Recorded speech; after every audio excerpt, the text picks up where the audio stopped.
अस्सलाम वालेकुम students, welcome to chemistry सीखो। केमिकल इक्विलिब्रियम की ये थर्ड वीडियो है और इस वीडियो में हम लोग एक बड़ी इंपॉर्टेंट टॉपिक, एक लॉ है जिससे हम लोग एक्सटेंट ऑफ द रिएक्शन को कैलकुलेट कर सकते हैं। ठीक है, उसको हम लोग बोलते हैं लॉ ऑफ मास एक्शन, जिसके बारे में हम लोग स्टडी करेंगे। तो वीडियो को एंड तक देखिएगा ताकि आपको पूरी बातें समझ में आ सकें।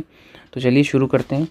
लॉ ऑफ मास एक्शन जो है, ये दो साइंटिस्ट थे जिनका एक का नाम था गुल्डबर्ग और एक का नाम था वाग। इन लोगों ने 1864 में इस लॉ को दिया था।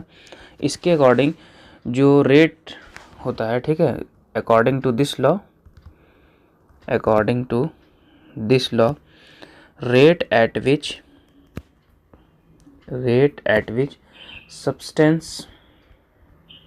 substance reacts is proportional to its active mass. It's proportional to its active mass. ठीक है, तो गुल्डबर्ग और वॉग ने ये लॉ दिया था जिसके अकॉर्डिंग जो जिस रेट से सब्सटेंस रिएक्ट करता है वो प्रोपोर्शनल होता है उसके एक्टिव मास के। तो एक्टिव मास एक नया टर्म है। एक्टिव मास का सिंपल मीनिंग होता है वो मास जो रिएक्शन में पार्टिसिपेट कर रहा हो या वो चीज़ जो रिएक्शन में पार्टिसिपेट कर रही हो। ठीक है ना, वो मास जो पार्टिसिपेट कर रहा हो रिएक्शन में, पार्टिसिपेट्स इन रिएक्शन। ठीक है, तो इसका कहने का मतलब ये हुआ कि अगर हम एक कंसीडर कर लें कि एक रिएक्शन हमारे पास A plus B equilibrium C plus D backward forward reversible reaction है। ठीक है, तो इसका मतलब ये हुआ कि जो रेट ऑफ फॉरवर्ड रिएक्शन है, ठीक है, यानी कि A प्लस बी से जो C प्लस डी बन रहा है, रेट ऑफ फॉरवर्ड रिएक्शन है, वो डायरेक्टली प्रोपोर्शनल होगा किसके, एक्टिव मास ऑफ A और एक्टिव मास ऑफ B के। ठीक है, और अगर हम बात करें रेट ऑफ बैकवर्ड रिएक्शन की, तो ये किसके एक्टिव मास के प्रोपोर्शनल होगा, C और D के, क्योंकि यही दोनों पार्टिसिपेट करते हैं बैकवर्ड जाने में और A और B पार्टिसिपेट करते हैं फॉरवर्ड जाने में। ठीक है, अब क्योंकि यहाँ पे प्रोपोर्शनलिटी साइन है तो इस प्रोपोर्शनलिटी साइन को हटाना पड़ेगा। तो रेट ऑफ फॉरवर्ड जो होगा इक्वल टू, हम यहाँ पे एक कांस्टेंट ले लेते हैं KF, जो कि फॉरवर्ड कांस्टेंट है। ठीक है, और एक्टिव मास ऑफ A और B मल्टीप्लाइड हो जाता है। इसी तरह से हमारे पास रेट ऑफ बैकवर्ड भी आ जाता है, जिसमें हम KB कर लेते हैं जो कि बैकवर्ड कांस्टेंट को रिप्रेजेंट कर रहा हो। ठीक है, और C और D हो जाता है। ओके, अब क्योंकि इक्विलिब्रियम पे जो रेट होता है बैकवर्ड और फॉरवर्ड का वो इक्वल होता है, यानी कि ROF इक्वल्स टू ROB होगा। ठीक है, तो हम दोनों को पुट करते हैं, दोनों वैल्यूज़ को, तो हमको यहाँ पर कुछ इस तरह का मिल जाएगा, KF A और B, KB C और D।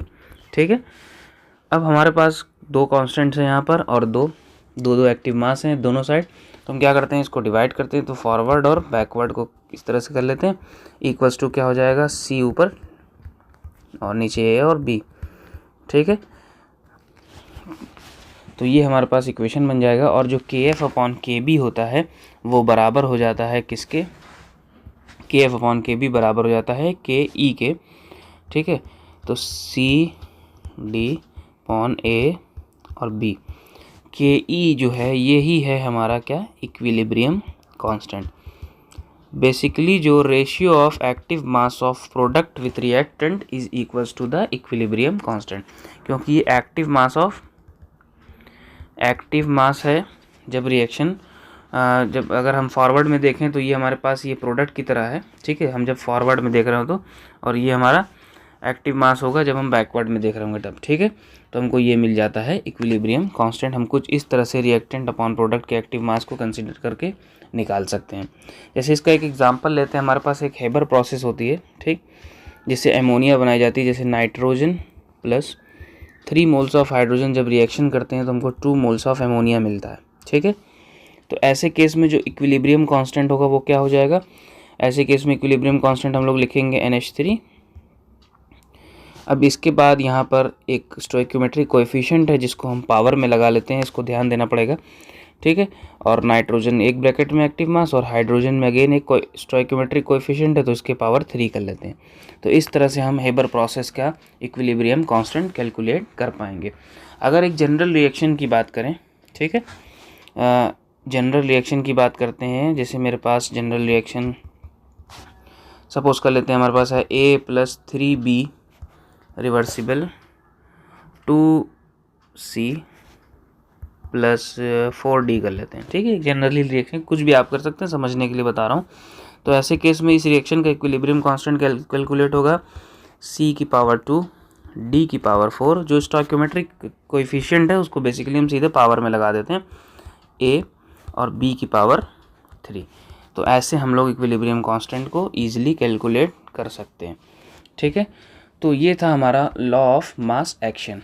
अब अगर हम बात करें तो जो Ke होता है यानी इक्विलिब्रियम कांस्टेंट होता है वो 2 टाइप्स का होता है, ठीक है। Ke is of 2 types. 2 types क्या, बल्कि हम लोग अलग अलग केस में इस Ke को अलग टर्म्स में लिखते हैं। जैसे एग्जांपल के लिए अगर हम बात करें, हमारे पास रिएक्टेंट में लिक्विड हो या फिर गैस हो, ठीक है, तो हमारे पास दोनों केस में अलग अलग चीज़ें मिलेंगी, ठीक है ना। तो सबसे पहले हम लोग देखते हैं लिक्विड का, ठीक है। अगर कोई चीज़ हमारे पास लिक्विड में हो तब क्या करेंगे, तो लिक्विड में हो तो जो Ke होता है उसको हम लोग लिखते हैं Kc के फॉर्म में, ठीक है। और यहाँ पर जो स्क्वायर ब्रैकेट में एक्टिव मास होता है वो एक्टिव मास होता है, इसकी जो कैलकुलेशंस होती है वो मोलैरिटी के टर्म्स में की जाती है। मतलब अगर किसी चीज़ की एक्टिव मास मोलैरिटी के टर्म्स में दिया हुआ हो तो वहाँ पर हम Ke लिखने के बजाय Kc लिख के इक्विलिब्रियम कांस्टेंट को कैलकुलेट करते हैं, ठीक है। मोलैरिटी क्या होती है, number of moles of solute upon volume, ठीक है, वॉल्यूम ऑफ सोल्यूशन। तो ये हो जाता है हमारा एक्टिव मास। और अगर हम गैस के टर्म्स में बात करें तो गैस के टर्म्स में जो Ke होता है इक्विलिब्रियम कांस्टेंट होता है उसको हम लोग Kp के फॉर्म में लिखते हैं, ठीक है। Kp के केस में जो एक्टिव मास होता है वो basically partial pressure of gas होता है, ठीक है। मतलब किसी गैस का जो प्रेशर होता है उसके टर्म्स में हम लोग इसको कैलकुलेट करते हैं। यहाँ पर हम लोग एक गैस लॉ लगाते हैं, PV = nRT वाले इक्वेशन को इस्तेमाल करते हैं, या फिर इसको इधर कर लें तो हमारे पास आ जाएगा NV/RT। ये हम टर्म्स में, मतलब हमारे पास अगर लिक्विड रिएक्टेंट्स प्रोडक्ट्स में आ रहे हैं, ठीक है, तो हम किसका इस्तेमाल करेंगे, Kc का इस्तेमाल करेंगे। और अगर हमारे पास गैसेस के टर्म्स में आ रहे हैं तो Kp का इस्तेमाल करेंगे, ठीक है ना, इसको ध्यान दीजिएगा। और अगर सॉलिड का केस हो तब तो एक्टिव मास ऑफ सॉलिड जो होता है, ठीक है, इसको याद रखिएगा, ये बड़ी इंपॉर्टेंट बात है कि एक्टिव मास ऑफ सॉलिड का एक्टिव मास इज कांस्टेंट, हमेशा कांस्टेंट रहता है। और इसको हम लोग यूनिटी लेते हैं, टेकन एज यूनिटी, यानी 1 की तरह लेते हैं, ठीक है। इक्विलिब्रियम पर हमको लिक्विड और गैस के टर्म्स में Kc Kp इस्तेमाल करना है, लेकिन अगर सॉलिड एक्टिव मास दिया हुआ है, यानी जैसे मान लेते हैं कोई रिएक्शन जिसमें सॉलिड इन्वॉल्व हो, तो वो क्या होगा, उसके लिए हम यूनिटी लेते हैं इक्विलिब्रियम में। ये बड़ी इंपॉर्टेंट बात है, तो इसको ध्यान रखना पड़ेगा। चलिए कुछ एग्जाम्पल देखते हैं तो समझ में आएगी बात। तो चलिए देखते हैं, जैसे मान लीजिए हमारे पास एक इक्वेशन है, कैल्शियम कार्बोनेट जो है सॉलिड फॉर्म में, ये डिकम्पोज हो रही है कैल्शियम ऑक्साइड सॉलिड फॉर्म में और कार्बन डाइऑक्साइड गैसियस फॉर्म में, ठीक। तो ऐसे केस में अगर एक्टिव मास, क्वेश्चंस में एक्टिव मास जो है मोलैरिटी के टर्म्स में हो तो वहाँ पर हम क्या कैलकुलेट करते हैं, Kc। तो Kc कैलकुलेट करेंगे तो हमको क्या मिलेगा, CaO2 अपॉन CaCO3। तो इससे हम लोग इक्विलिब्रियम कांस्टेंट को कैलकुलेट कर सकते हैं, ठीक है। अगर यूनिट क्या हो, मोल पर लीटर या बेसिकली मोलैरिटी के टर्म्स में। लेकिन अगर हमारे पास गैसेस के टर्म्स में हो तो हमारे पास देखिए ये दोनों सॉलिड है, इक्विलिब्रियम पे है, यूनिटी हो जाएगा, तो हमारे पास सिर्फ कार्बन डाइऑक्साइड है। तो ऐसे केस में इक्विलिब्रियम कांस्टेंट हम पार्शियल प्रेशर ऑफ CO2 से ईजिली कैलकुलेट कर सकते हैं। पार्शियल प्रेशर ऑफ CO2 निकाल के हम इजीली कैलकुलेट कर सकते हैं इक्विलिब्रियम कांस्टेंट को। तो सॉलिड में हो, लिक्विड में हो, गैस में हो, तो इसमें हमको क्या ध्यान देना होगा, यूनिट्स का भी ध्यान देना होगा। अगर यूनिट जो है, अगर जो एक्टिव मास है वो मोलैरिटी के टर्म्स में है तो हम ये वाला इस्तेमाल करेंगे, और अगर पार्शियल प्रेशर के टर्म्स में है तो ये वाला इस्तेमाल करेंगे। और सॉलिड की हर जगह 1 रखेंगे, जैसे अभी ये CaO सॉलिड है तो ये 1 हो जाएगा, ठीक है। यहाँ पर CaCO3 भी 1 हो जाएगा, क्योंकि हमारे पास सिर्फ CO2 ही है, उसके ही हम कैलकुलेशन करते हैं। और एग्जांपल्स इसके देखते हैं, जैसे मान लीजिए हमारे पास एक रिएक्शन है जिसमें जो है नाइट्रोजन की एक ऑक्साइड है जो गैसियस फॉर्म में है, जो कि डिकम्पोज हो रही है 2 मोल्स ऑफ NO2 में, ठीक है। अब यहाँ पर दोनों चीज़ें जो हैं गैसेस में हैं, लेकिन अगर क्वेश्चंस में सिंपली समझना क्या है कि अगर क्वेश्चंस में एक्टिव मास जो है हमारा मोलैरिटी के टर्म्स में दिया हो तो हम कैलकुलेट करेंगे Kc। तो यहाँ पर सीधे सीधे NO2 की पावर 2 स्टोइकियोमेट्रिक कोएफिशिएंट हमेशा पावर में चला जाता है, नीचे वहाँ कर देंगे N2O4। ठीक है, यहाँ से हमको मिल जाएगा इक्विलिब्रियम कांस्टेंट अगर एक्टिव मास मोलैरिटी के टर्म्स में हो, और अगर एक्टिव मास पार्शियल प्रेशर के टर्म्स में हो तो partial pressure of active mass partial pressure of NO2 square upon partial pressure of N2O4। ठीक है, इस तरह से कैलकुलेट कर लेंगे हम लोग अगर active mass in terms of partial pressure हो। इसमें अगेन यूनिट मोल पर लीटर बनेगी और इसमें हमारी एटमॉस्फेरिक बनेगी, एटमॉस्फेरिक प्रेशर से कैलकुलेट करते हैं तो। ठीक है, तो इस तरह के मामला आते हैं। इसमें हम लोग और भी चाहें तो रिएक्शंस को देख सकते हैं, जैसे एक और अच्छा एग्जांपल है, जैसे आयंस के टर्म्स में देखें, जैसे हालांकि ये पार्ट आयोनिक इक्विलिब्रियम का है लेकिन स्टिल देख लेते हैं। जैसे Cu है सॉलिड फॉर्म में, थोड़ा इंपॉर्टेंट है, 12th क्लास में भी आता है इसलिए बता रहे हैं। ठीक है, ये एक्वस फॉर्म में, forward backward copper 2+ aqueous form +2 silver solid form. ठीक है, तो ऐसे केस में हम Kc अगर कैलकुलेट करने जाएँ तो हमको Cu2+ और Ag प्लस इसका 2 मिल जाएगा।